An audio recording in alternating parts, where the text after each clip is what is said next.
mentioned with respect to trees is the importance they provide for birds. That trees are the homes of birds. So we absolutely need trees. We need native trees. We need healthy trees. We need trees in natural canopy forms with density and fullness to make for good nesting sites. All of these nests are from abandoned and wind-blown nests that have been blown out of trees. We keep an eye out for them and collect them when we find them for the very purpose of sharing their value with us. These example nests bring their life in close to us so we can see their beauty, their importance, and the value that they give the Mother Earth. We find, for example, in these hummingbird nests, we have 3 here that we know to be hummingbird. These nests completed their cycle and hatched and fledged out birds.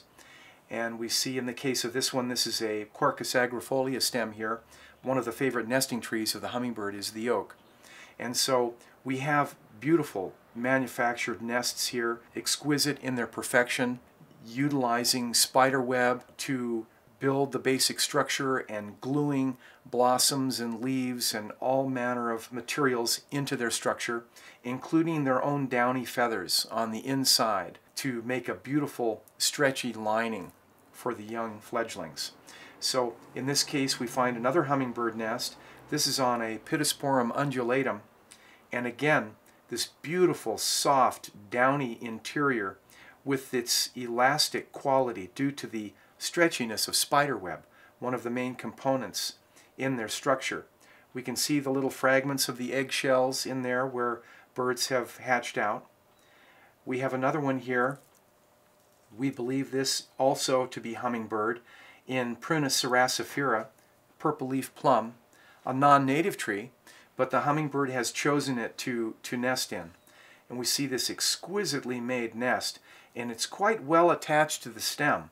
With the stickiness of the spider web, it's made a very strong structural attachment to this fork in the stem of this prunus. And so a nice example of beautiful nest making and the sign of a healthy ecosystem to have many nesting birds in the environment. We have to plant native trees too, so the birds can find their accustomed nesting sites and the materials and the food sources that they depend on.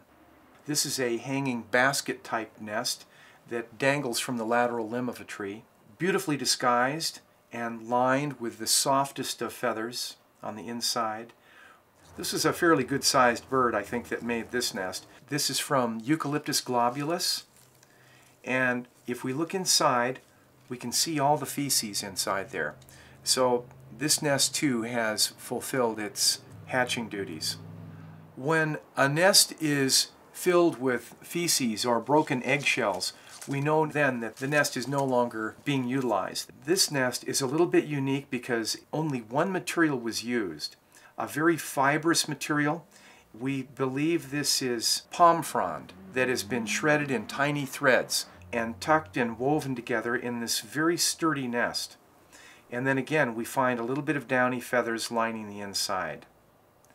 This is a remarkable little nest, very, very tightly woven with grasses intertwined. A little bit more delicate than the last nest, and clearly a smaller bird. We find a fair amount of pine needle was used in weaving the main structural form. The 2x4s would have been pine needle, you could say, in this little house. This nest is quite unique because of its weight. It's very heavy. It has a lot of soil in it. There's a lot of mud has been used in the periphery. It's about as heavy as a dirt clod. It's quite bulky, and then lined with grasses woven around the inside and then packed with mud. There's a lot of mud. In these example nests we see the perfection and the beauty of these wonderful birds that share the Mother Earth with us. It is our responsibility as co-dwellers on this planet to intentionally make homes for the birds.